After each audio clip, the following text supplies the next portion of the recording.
también en epistemología, y va a acompañarnos en esta reflexión sobre el tema de los derechos de los animales. Yo creo que toda la parte de la antropología, la reflexión antropológica hoy en la actualidad es un desafío permanente y la comprensión de antropología no solamente de cómo nos comprendemos nosotros, sino cómo nos comprendemos en relación con la naturaleza y con relación de los animales.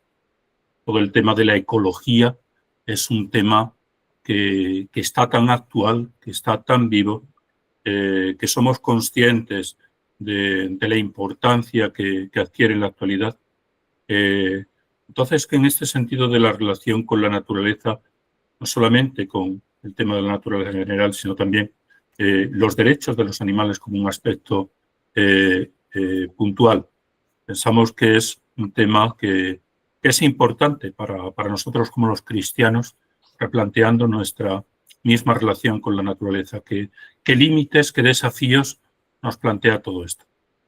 Entonces, les agradecemos a todos su presencia, le damos gracias a la profesora Lorena y le dejamos la palabra para que ella pueda ir desarrollando la exposición en este día.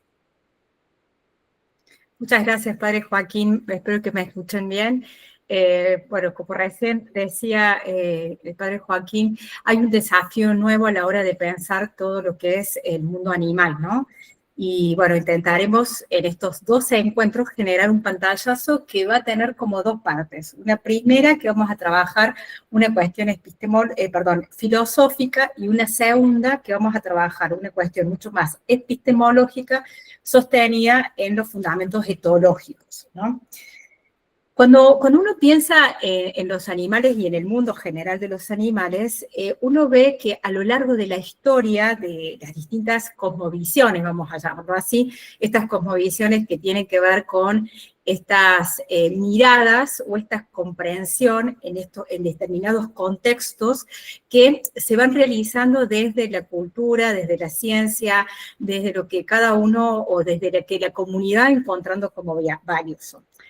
Los animales siempre han estado presentes a lo largo de toda la historia, incluso por ahí, digo, la historia más clásica que nosotros trabajamos, que es la eurocéntrica, o digamos desde la filosofía, que es la que más conocemos, o por lo menos es la que somos deudores o herederos, ¿no? Dependiendo del punto de vista, siempre ha trabajado con los animales y siempre ha tenido claro que hay una relación con el hombre y como parte incluso de su cultura. Quizás es hora de repensar cómo se va dando ese vínculo dentro de estos nuevos paradigmas que se van generando o sosteniendo en este momento y en este contexto histórico.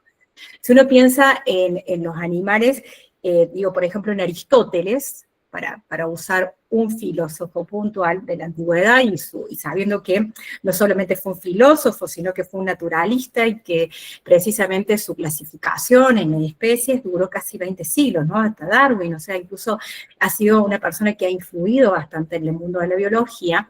Uno podría decir que aún él hablaba como de alma en los animales, ¿no? Que planteaba un concepto que era como, podríamos decir, jerárquico, ¿no? Estaba el alma vegetativa, el alma sensitiva o animal y el alma racional y humana, ¿no? Podríamos decir que este planteo que parte desde ese contexto y en ese momento no negaba en los animales que tenían como una participación de esto que nosotros llamamos vida espiritual, o el ser, o lo trascendente, ¿sí?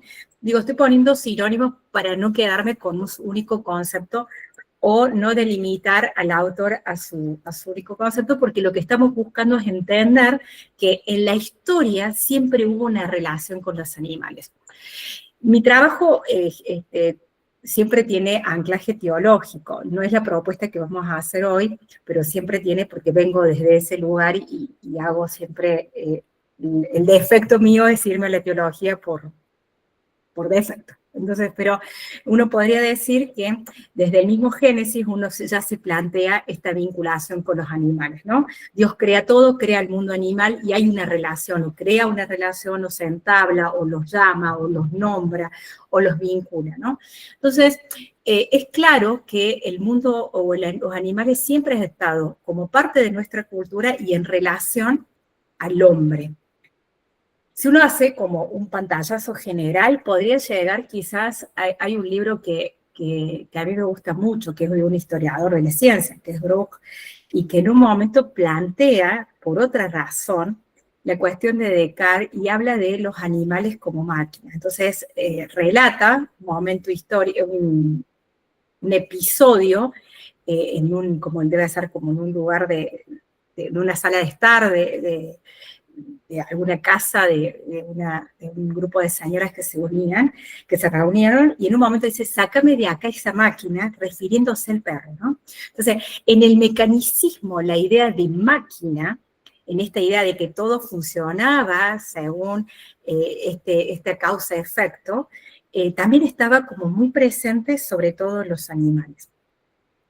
¿Y por qué estoy haciendo esta introducción? Porque nosotros en el día de hoy, mi propuesta es que podamos trabajar sobre un autor que, si bien es conocido a través de otros, no siempre es conocido por sí mismo. Es un autor que se llama Jacobo von Westphal, que ya vamos a ver la foto y nos vamos a dar cuenta por qué empiezo por el lado filosófico y no por el etológico, porque el autor que vamos a trabajar la clase del próximo encuentro van a ver que es más joven y aparece como otro retrato, ¿no? Bueno, este autor, Jacobo von Westphal, lo que va a trabajar es un concepto que es el Umbel, que ya vamos a meternos en eso y tengo un Canva para que lo podamos trabajar. Este autor es tomado por otros autores, filosóficamente hablando, como puede ser Martin Heidegger, Ortega y Gasset, autores que nosotros conocemos, pero que no necesariamente se relacionan con él, aunque el concepto primero siempre es de él, ¿no? Que es el tema del entorno, del contexto y demás. Bien, vamos a comenzar con esta primera parte para poder comprender una nueva noción, porque fíjense, nosotros estamos asistiendo a un momento histórico en donde tenemos leyes que protegen a los animales, en donde tenemos animales como monumentos naturales, puntualmente en Argentina estoy hablando, no sé cómo será bien la legislación por ahí en el resto sé que hay personas de otros lugares, de otros países, pero creo que en esto compartimos el movimiento histórico un poco.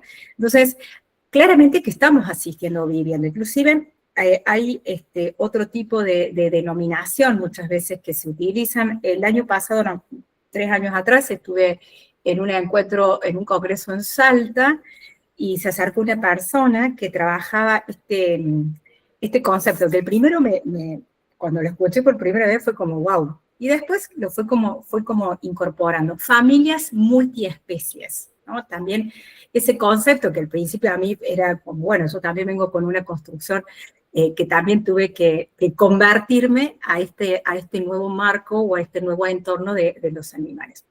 Les cuento mi cuestión personal de cómo me acerco un poco al tema. Yo obtuve una beca de la Universidad de Houston para precisamente trabajar el tema de la religiosidad en los animales, cuando yo estaba haciendo mi posgrado, que era mi maestría en epistemología e historia de la ciencia, y ese digamos que es mi abordaje académico, pero tengo un abordaje personal que fue con lo que también tuve que incorporar. Me secuestraron la perra, mi perrita, me la secuestró una vecina y tuve que acudir a las leyes porque no había otra instancia, y fue sumamente providencial y a la vez sorprendente cómo es la legislación en torno a estas realidades que se pueden dar, que se pueden expresar y que no están del todo legisladas, ¿no? En ese momento, cuando mi perrita se llamaba Poppy, digo, porque después del secuestro ella volvió, vivió años con nosotros y falleció. Ella, cuando nosotros empezamos a buscar el amparo legal, era en el derecho todavía en Argentina, son tratados como cosas. Si bien se entienden que son seres, la forma de comprobar la pertenencia es a través de documentación, como por ejemplo facturas de dónde se lo compro, bueno, como si fuera un bien adquirido. Y eso me llamó también poderosamente la atención y me invitó a buscar otros caminos que me parecen apropiados. Por eso, por ahí un poco el título de la charla, ¿no? Derecho de los animales, como esta nueva perspectiva o pregunta que surge en torno a contextos que pueden ser o no cercanos a nosotros. Entonces, bueno, vamos a trabajar el encuentro en dos partes. Primero más lo filosófico, ¿sí? ¿Por qué? Porque es anterior, y después lo etológico y lo epistemológico, porque es más contemporáneo el autor. De hecho, yo voy a trabajar en el encuentro que viene, claro que día clase, pero me gana el defecto de la profesión.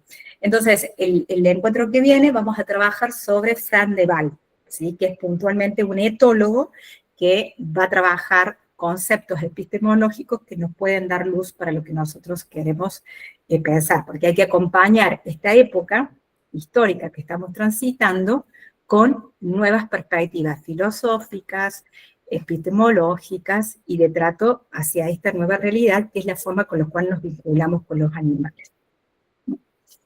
Entonces, hoy vamos a ver Westwood, próximo encuentro vamos a ver Fran de Waal. Bueno, ténganme paciencia porque la tecnología es algo que no está, ahí estamos. Ustedes díganme si ahí se comparte el Power, que es un Canva, no es un Power. Lo pueden ver, ¿no? Bueno, entonces, en este compartir, esperen que yo necesito ahora entrar a ese Power. Esperen, ahí está. Bueno, fíjense que lo primero que vamos a trabajar es, bueno, acá está un poco el título y este abordaje, perspectivas etológicas. Para el que no sabe o que desconoce, etológicas significa el comportamiento en los animales. Epistemológica, la episteme es la raíz o el objeto de estudio que cada ciencia va a ir abordando, y filosófica, bueno, es buscar una explicación también racional o un fundamento racional. Bueno, la primera parte, surgimiento del concepto del Umwelt, que es una perspectiva filosófica. Si ustedes observan, ¿sí? Me falta una G ahí, que como lo dicen chiquito no lo vi en surgimiento, fíjense que este señor es como de otro siglo, que efectivamente lo es, ¿sí? Jacobo von Westphal van a nacer en 1864, van a nacer en Estonia. Él estudia zoología. Fíjense que ya el planteo de estudio de zoología, yo recién cuando hablé de Aristóteles, planteaba que era un naturalista, incluso Darwin va a ser un naturalista. En cambio, ya después de Darwin empieza a haber otras clasificaciones dentro de la misma disciplina, o sea, como que las disciplinas se empiezan a separar para cada uno poder abordar un aspecto o una parte, ¿no?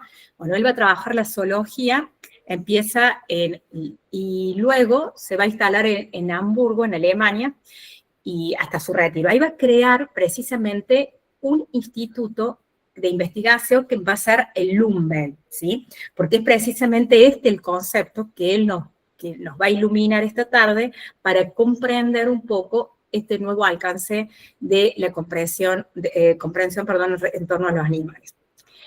Este instituto fue un lugar en donde él pudo desarrollar toda su investigación, ¿sí? Y muchos científicos fueron a trabajar con él, a hacer sus aportes o a recibir de él las distintas investigaciones que él iba haciendo. A los que nos dedicamos un poco a pensar las cosas, nos interesa cuando surgen los conceptos. Bueno, en la obra de él apareció este concepto en 1909, y fíjense que aparece como el mundo circundante, que es la definición que vamos a ver, y que habla del mundo interno ya de los animales, incluido el hombre, pero habla específicamente de los animales. Este concepto va a ser reelaborado en las obras posteriores, como todo autor, porque va a ir incorporando a medida que va conociendo nuevas aproximaciones o concepciones que le van a favorecer por sus investigaciones, claramente.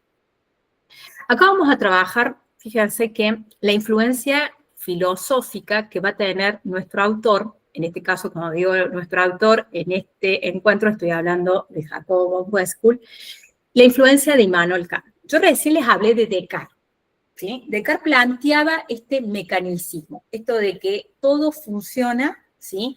Fíjense que abajo también, como con estas teorías del conductismo o vejacionismo, que es esto que causa estímulos-respuestas, ¿no? Él va a trabajar con otro autor, que es Kant. ¿Por qué va a trabajar con Kant? Por muchas cosas, pero principalmente por dos. La primera es porque Kant supone que para conocer, o el sujeto que conoce o que va a hacer una acción, tiene una estructura previa que le posibilita hacer eso. Ese va a ser como el primer hilo que va a tomar Westphal de Kant. Y el segundo es que para Kant todo tiene una finalidad o se resuelve, por ejemplo, en el uno, en el todo, digamos, ¿no? Entonces, para él sí hay una teleología o hay una finalidad, aunque esa finalidad, incluso en las especies, sea la búsqueda de esta armonía o esta perfección. Este biólogo se mueve, ¿dónde? En una crisis de evolución de Darwin. ¿Por qué decimos que es una crisis del evolucionismo de darwinista? ¿Por qué? Porque en ese momento, todavía Darwin no estaba explícita la teoría sintética de la evolución, en donde se incorpora la evolución claramente, el tema de la genética y demás. Entonces, había como una duda de lo que era el azar, y para nuestro autor, Jacob von Westphal, él no podía concebir que la perfección de la naturaleza solo sea concebida desde el azar. Por eso va a tomar de Immanuel Kant esto de la finalidad o el finitismo del uno, y va a tomar esta concepción que implica que hay algo previo que me posibilita o que posibilita al resto de las especies avanzar o buscar eso. ¿Qué va a cuestionar este conductismo? Esta causa-efecto, ¿sí? Kant, Conrad Lorenz, que son contemporáneos, que si alguno ha trabajado sobre la cuestión de animales, van a darse cuenta que estoy hablando de uno de los etólogos o de los primeros etólogos, porque en realidad la etología se da a conocer como a partir de ellos, que son estos etólogos que fueron o que armaron esta disciplina, que se pudieron separar de la biología o, bueno, de la medicina, porque ellos les dan el premio, pero bueno, ese es agua de otro costal, ellos les dan el premio Nobel de la medicina y ahí es como que abren su propio campo. Bueno, Lorenz, a pesar de que se distancia un poco, al principio va con Jacobo a su instituto, trabajan juntos, luego se separan porque Conrad Lorenz se acepta el evolucionismo y Jacobo von Westphal no de esa manera. Estamos en una parte previa al evolucionismo, no al evolucionismo como nosotros lo concebimos hoy, ¿no? Sino que recién aparecía esta teoría darwinista. Fíjense que dice evolucionismo darwinista y no dice la teoría sintética de la evolución, que es posterior. Bueno, entonces van a cuestionar todas estas corrientes. Él va a plantear lo siguiente. Cuando él habla de Umbel, hablan de estos organismos que tienen una percepción. Entonces va a decir, los organismos en sí tienen dos cosas, un mundo perceptual y un mundo efectivo. Ambos constituyen este mundo circundante.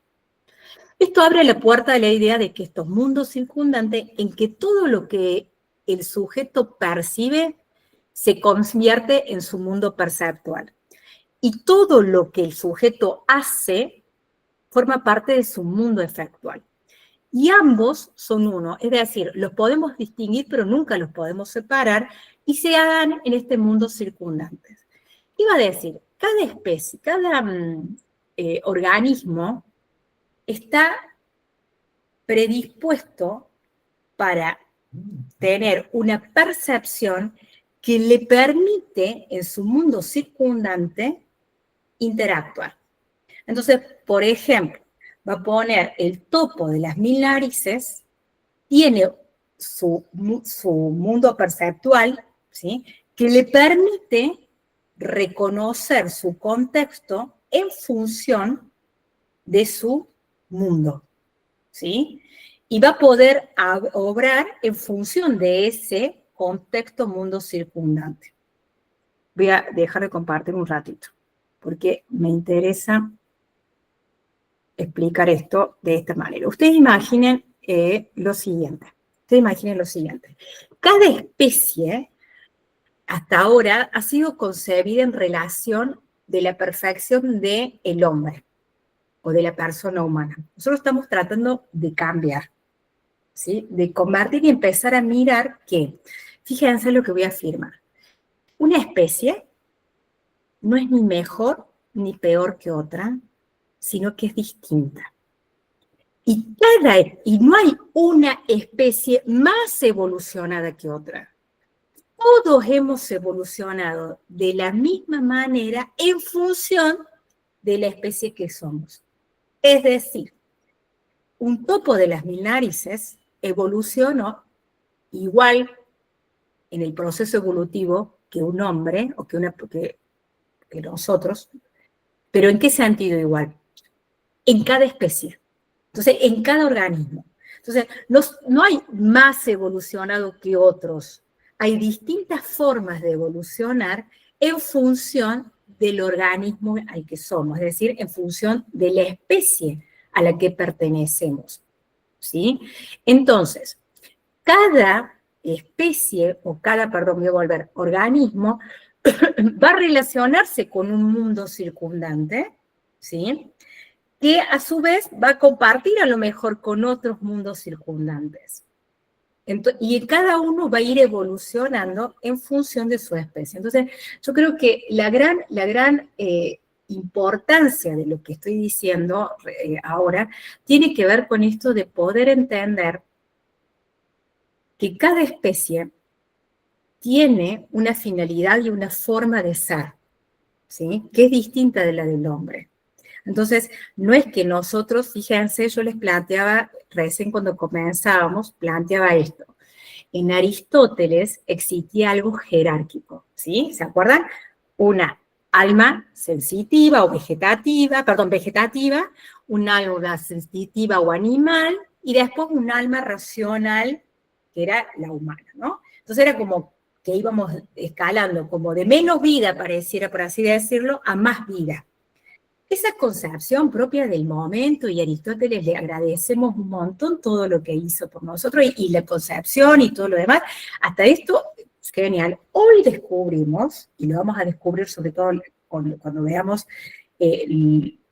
lo de la clase que viene con la etología, de que en el mundo animal también existen grados de cognición, existen, por ejemplo, virtudes, no sé si virtudes entendidas éticamente, pero sí aptitudes que nos muestran, por ejemplo, la empatía, por ejemplo, la justicia. Entonces vamos a poder descubrir que aquello que Aristóteles, junto a un montón de otros filósofos en una concepción totalmente distinta, entendían que eran propios de las personas. Fíjense, el agente, lo precisamente distintivo del ser humano era la racionalidad, y yo recién le estuve nombrando la cognición en animales, que es algo que vamos a trabajar el próximo, y dale con la clase, el próximo encuentro, ¿sí?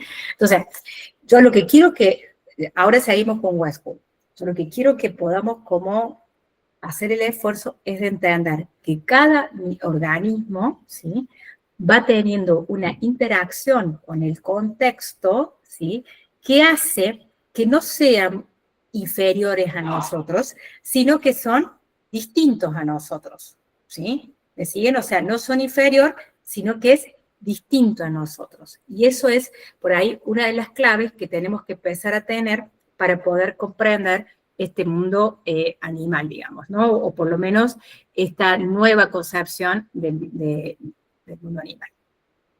Esperen que volví a hacer... Esperen que voy a poner... Tengo que... Sigo ahora de nuevo con el compartir, ¿sí?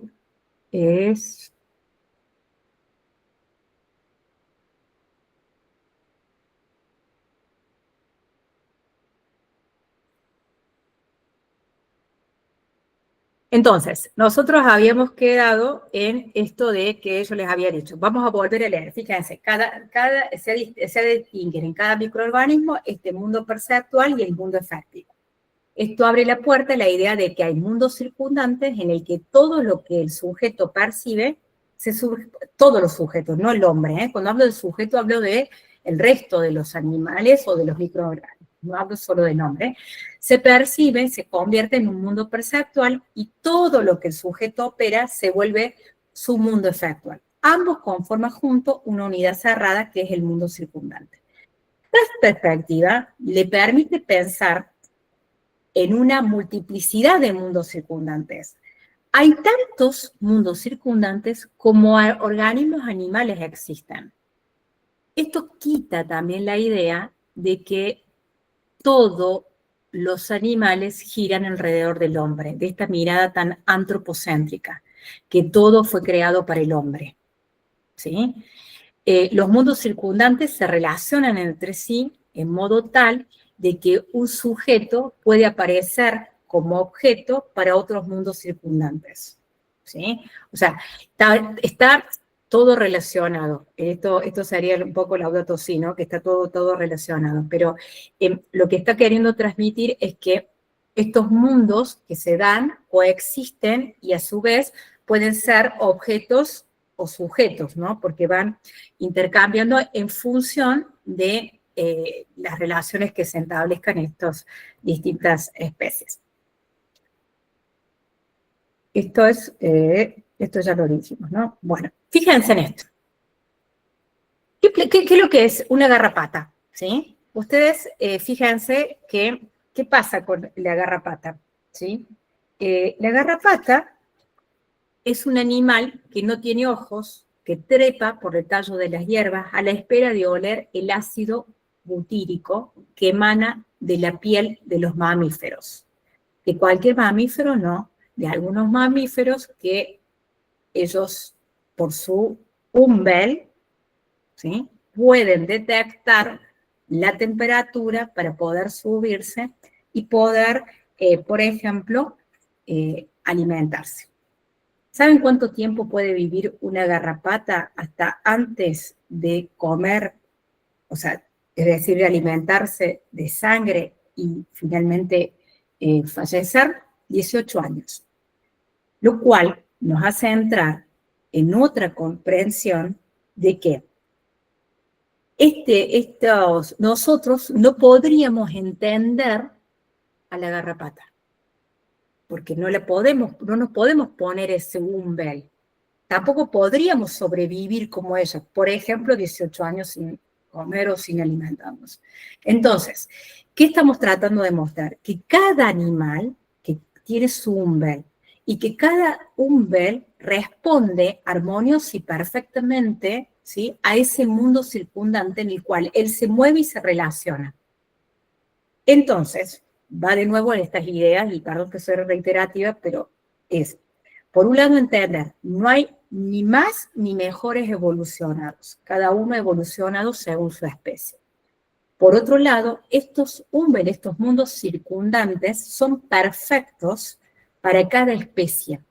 Cuando digo perfecto, hablo del vivificismo, pero sería como de armónico, una sinfonía armónica, ¿no? Hay distintas notas, distintas cosas, y todos hacen una sinfonía armónica, un único sonido, ¿no? Entonces, ¿podemos entender otros umbel? No, solo podremos entender el propio, el nuestro, ¿sí? Entonces, también eso nos descentra y hace entender que dentro de los mundos circundantes hay mundos circundantes que no son o no tienen por qué girar en torno a las personas o al hombre, ¿no? Entonces, como tres cositas. Sacamos el tema del antropocentrismo, o sea, no es que todos los animales están en relación con el hombre. Y el otro tema, no hay ni más ni menos evolucionados, sino que cada uno se relaciona y que estos organismos generan este umbel, que es este mundo circundante perfecto en el cual cada uno se puede mover.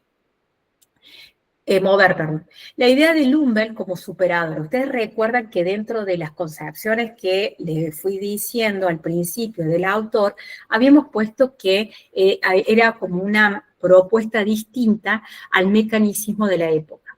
El mecanismo de la época es causa-efecto, es decir, que si pasa tal cosa, se hace tal otra, ¿sí?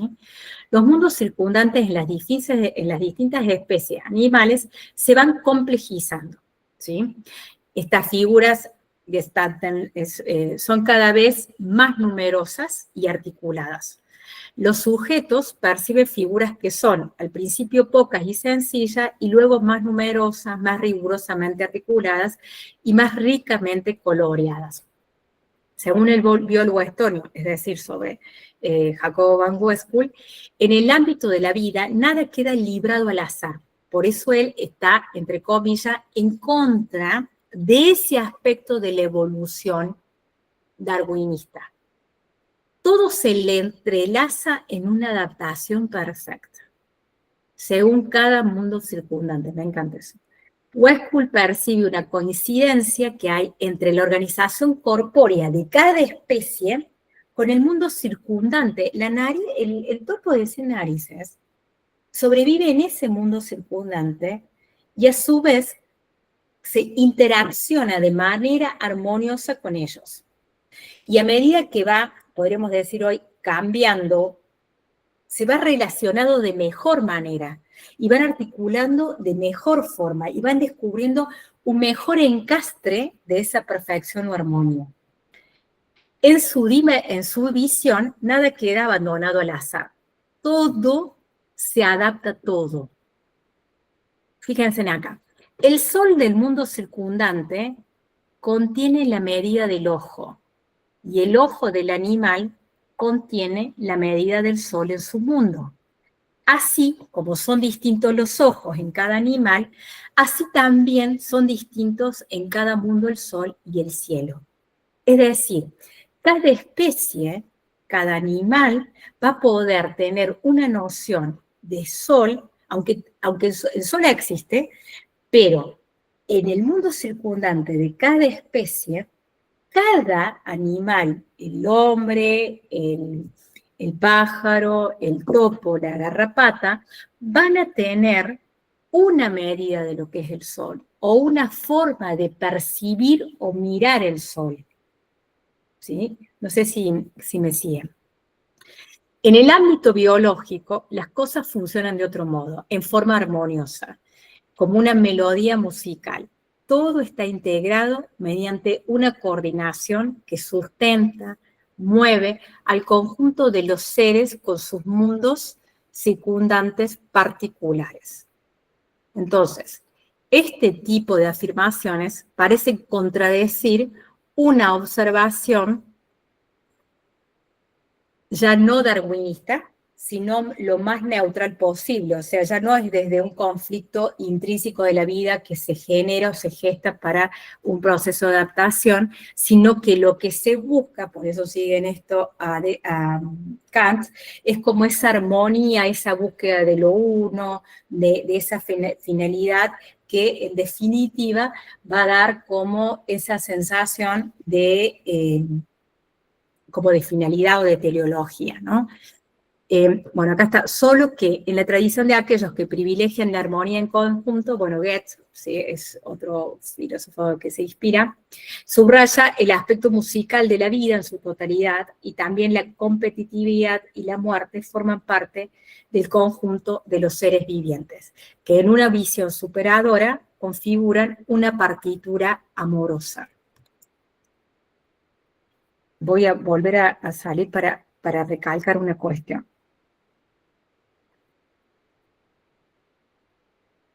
Entonces, lo que estoy tratando de mostrar hasta este momento, básicamente, es precisamente cómo este Umbel nos regala una nueva visión de la comprensión de los animales en este contexto. Es decir, ya no hay algo predeterminado.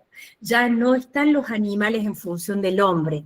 En este contexto que yo iba diciendo, que se iba gestando, mucho tiempo hemos entendido una mirada que es antropocéntrica. ¿Cómo es una mirada antropocéntrica? Que todo está al servicio del hombre. Si uno sigue los datos de la ciencia o lo que se va como conociendo, nosotros estamos asistiendo a un mundo en donde hubo animales que nunca tuvieron relación con el hombre. Por ejemplo, los dinosaurios, ¿no? que juegan los niños y que tanto conocen, nunca tuvieron una relación estricta con el hombre. Entonces, no podemos seguir pensando que todo el mundo animal está para el servicio del hombre, ¿sí? Porque si uno entiende desde la creación del universo o desde, yo digo creación por mi formación teológica y mi creencia, pero digamos desde el inicio, ¿sí?, del universo hasta nuestro tiempo, han pasado millones de años, millones de especies, ¿sí?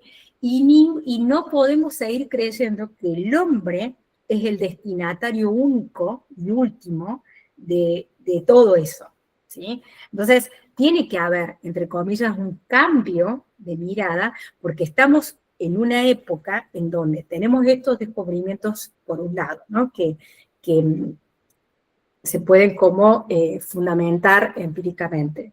Y tenemos por otro lado, ¿sí?, toda una nueva ciencia en torno a los animales que nos facilita que esta comprensión, que es lo que yo les propongo ahora, a través de este autor, podremos poner otro, pero me parece un buen disparador, que es el Lumber, nos abre a una posibilidad de repensar este mundo circundante de las especies como que todos estamos relacionados claramente, que hay una unicidad o una finalidad hacia un uno, que podríamos decir con Kant, pero también es cierto de que cada una de las especies ha evolucionado en función de su especie, incluso la extinción o la aparición de otras nuevas especies también están gestadas en esta sinfonía armoniosa. Me encanta en Westphal eso, ¿no?, que no solo toma categorías,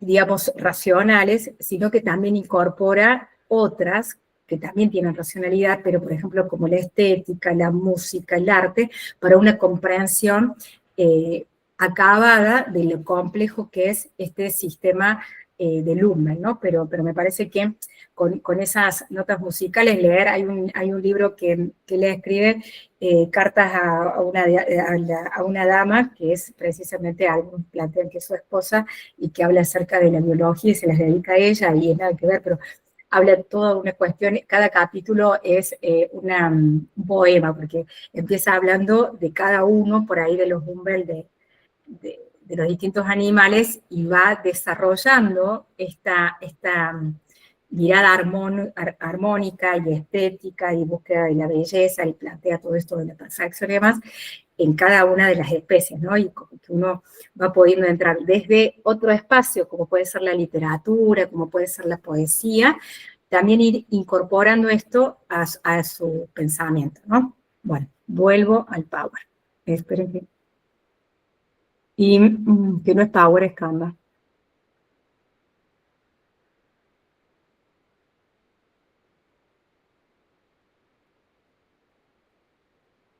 Bueno, si bien el autor manifiesta que se considera kantiano en oposición a Descartes y su concepción mecanicista y vigente de la época, más allá de estas afirmaciones, lo que pude como decir, lo digo yo y lo consulté a uno de sus expertos. En Argentina hay un experto sobre Westphal, que es Heredia, que trabaja inclusive en el CONICET con investigaciones sobre este autor. Yo lo consulté a él porque, bueno, me parecía que había un salto. O sea, Jacob von Westphal, él es más cercano a Kant, que sería el mundo moderno. Pero si uno se mete un poco a conocer o a leerlo, uno se da cuenta que él ya está anticipando otra edad, que es la contemporánea, y de hecho, los que lo toman a su patrimonio de Lumbel son Heidegger, que claramente pertenece a otro momento histórico. Entonces, más que todo es por esta capacidad, o perdón, por esta vinculación que él hace, que es la relación, ¿sí? Ya no tanto es la primacía del conocimiento y del sujeto que conoce en función del objeto, sino que él habla de una relación constante. Acá lo vamos a ver, acá lo voy a tratar de explicar con esto, pero entonces eso, o sea, yo les dije, es kantiano, se distancia de Descartes, se distancia del mecanicismo, pero podríamos afirmar que no solamente es kantiano, sino que ya pertenece al mundo contemporáneo por su categoría de la relación. Bueno, si bien el autor manifiesta que se considera kantiano en oposición a Descartes y su concepción mecanicista vigente en su época, más allá de sus afirmaciones, no es estrictamente un kantiano puro. Es que para Kant, la primacía del conocimiento radica en el sujeto, que es quien determina el objeto. O sea, Kant plantea que el conocer está en el sujeto, ¿sí? El sujeto es lo cognoscente. El conocer es un conocer en mi conciencia, algo que se plantea en el pensamiento de la modernidad. Por lo contrario, opinamos que cuando Westcott habla de Umbel, no es un sujeto el que piensa, sino que es un sujeto que entra en relación, que es una estructura, ¿sí? O sea, no se basa tanto en el pensar, sino en cómo se vincula o cómo se realiza esa vinculación, esa relación, ese encuentro, ¿sí? En la base de esta integración que después él va a plantear como lo armonioso. Y ese es el salto que creo yo Westcott hace, abandonando ya un poco ser producto de su época, que sería la mirada kantiana, para adelantarse a esta mirada relacional, que es la que va a tener Heidegger, por ejemplo. Digo Heidegger porque es el exponente de la relación, ¿no? En Westcott, el Lumbel es una relación entre el animal y su entorno, no una mera producción del sujeto, por lo que se puede pensar que su pensamiento no parece ser moderno, sino contemporáneo, cercano al pensamiento fenomenológico del siglo XX, la relación, la coordinación o la estructura son modos de pensamientos propios de una época posterior a la época moderna, por lo cual es central el sujeto, es decir, la sustancia que piensa, el objeto que adviene. ¿Por qué me interesa esto? Porque nosotros estamos queriendo trabajar un concepto en este contexto, ¿no? En el que nos toca, que es el contemporáneo, y al principio yo les mostré un retrato de Jacob von Westcott, en donde yo les decía, ven, el retrato mismo ya habla de que es una persona como de otro momento histórico, pero es un adelantado y un visionario que ha posibilitado el momento en el que estamos, ¿sí? Entonces, eso me parecía como algo primordial para trabajar como en esta primera fase o parte, ¿no? Entonces, creo que lo que podríamos clarificar de este primer encuentro es lo siguiente. Por un lado, precisamente esto que veremos, la vinculación que hoy tenemos con los animales es totalmente distinta. No es la que se llevaba hasta hace otra época. Yo trabajo en he trabajado sobre todo con el tema de los proteccionistas y los abogados proteccionistas, y, por ejemplo, deportes, no sé si decirle deportes, pero sí prácticas, voy a decir, que en el pasado parecían ser distractivas, deportes nacionales, que, por ejemplo, digo la corrida de toro, digo, por ejemplo, aquí en Córdoba, la doma de Jesús María y demás, esas cosas ya no son vistas. Yo recuerdo, lo digo a modo personal, pero tengo una amiga que su esposo se dedica a cazar jabalíes, o sea, y debe de ser como 20 años atrás, cuando ella nos decía eso, hasta nos parecían exóticos, ¿no? Hoy miramos con desconfianza eso, ¿no? A pesar de que uno podría decir que son prácticas que ahora se controlan de otra manera, pero ya uno tiene como otra otra mirada. Entonces, la idea de estos dos encuentros es cómo podemos acompañar esa otra mirada cultural desde fundamentos que nos permitan, nos habilitan a comprender este espacio y a interactuar de esa manera con el resto de las especies o los animales, ¿sí?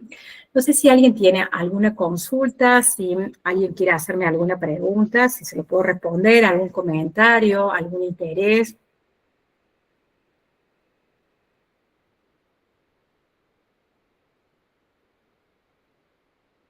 Estoy tratando de ver la pantalla a todos.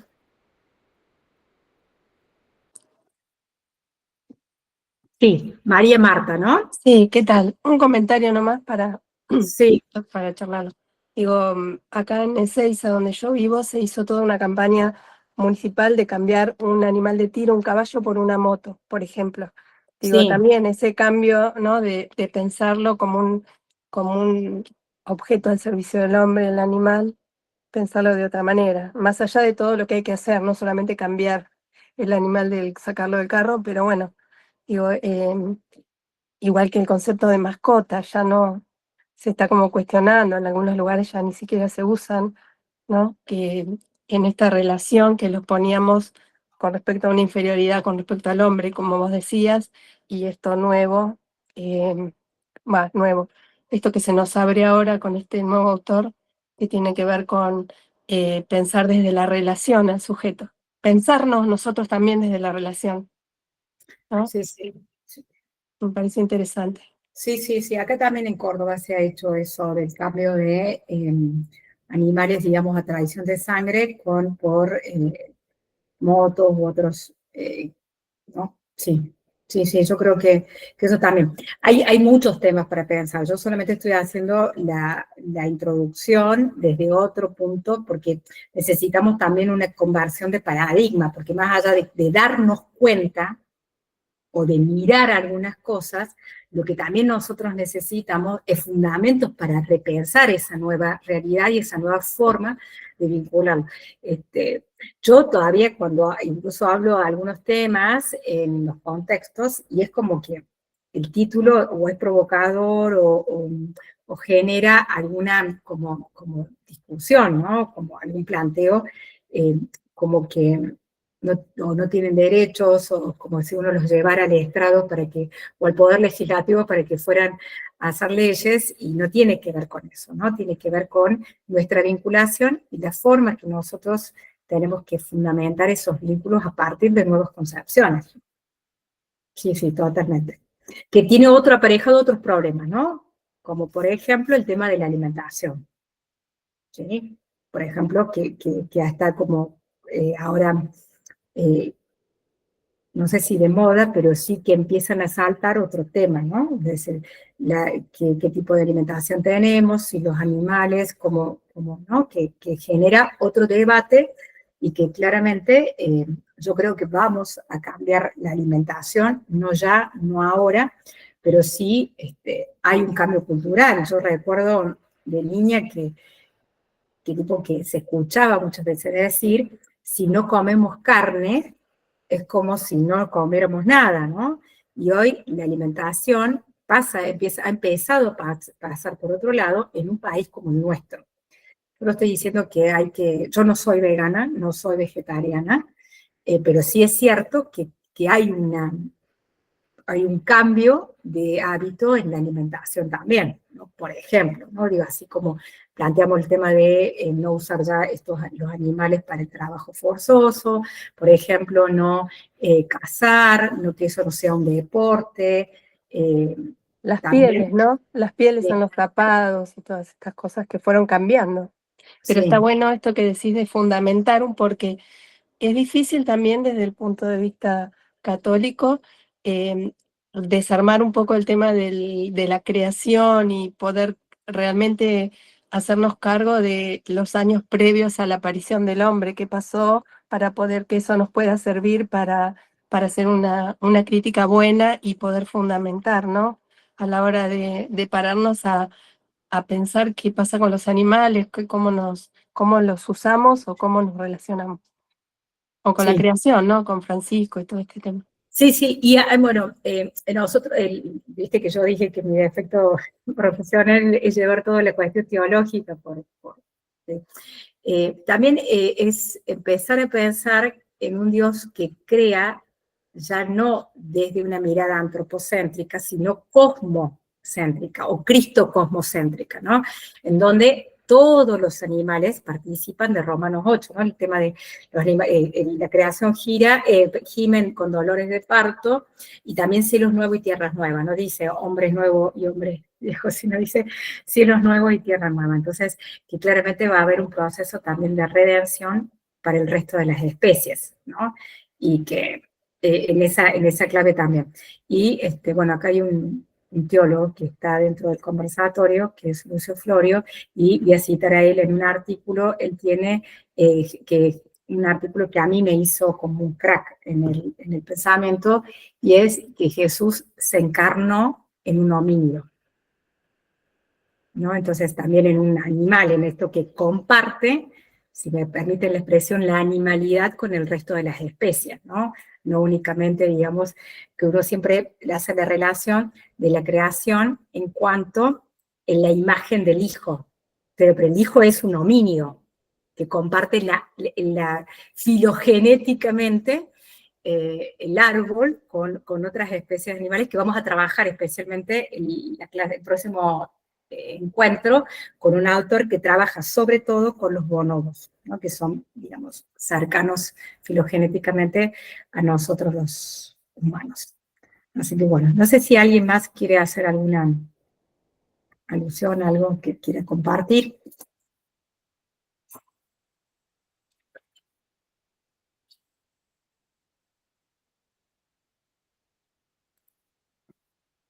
Yo lo que no veo si alguien levantó o no. Bueno, entonces, si les parece, nos encontraríamos entonces el próximo martes para trabajar la otra parte digamos, del conversatorio, que es la parte epistemológica y teológica, y ahí trabajaremos con este autor que se llama Fran de Waal, y la cognición en animales, y también alguna cuestión como la empatía que él trabaja, y el sentido de la justicia. ¿Sí? ¿Querés decir algo, Lucio? El micrófono. Brevemente, siguiendo tu exposición. Me parece interesante entrar en la actitud que plantea von Wexel de intentar comprender los Umwelt de los otros, las otras especies. O sea, de alguna forma un esfuerzo de esta relación, salir del antropocentrismo, es tratar de hacer el esfuerzo de comprender los mundos de las especies diversas, ¿no? Solemos tener, digamos, una tendencia a mirar todo desde el modelo humano nada más. El ejemplo de la garrapata es muy, muy, muy fuerte, ¿no? Hay otro filósofo que recuerdo, Nagel, que dice que no podemos decir nada con fundamento sobre la vida de un murciélago, porque se maneja con otra percepción, sonar, ¿no? El ultrasonido, digamos. Ya es un mundo absolutamente diverso. Y a pesar que evolutivamente, si uno piensa, los murciélagos tenemos procesos de adaptaciones similares con los murciélagos. El tema de los murciélagos son homologías que se llaman. Entonces, el murciélago, las alas del murciélago tienen un proceso adaptativo muy similar a la mano humana. Y sin embargo, ni filogenéticamente somos cercanos, ni podríamos comprender su umbral. Y bueno, y está bueno pensarlo desde ese lugar. Y digo, para saber un poco la imagen de María Marta y cómo Dios nos crea en la diversidad. Y nos crea tan amorosamente, y pensando que cada especie tiene como un espacio propio en donde vivir esa armonía, que es lo que nos regala, el concepto que nos regala hoy, o lo que trabajamos hoy, digo, con Westwood, ¿no? Como esa armonía es también un regalo de Dios, para cada especie, no únicamente para el hombre.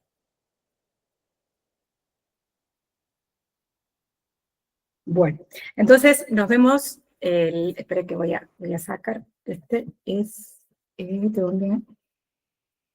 Nos veríamos el, espera que, ay, acá está, el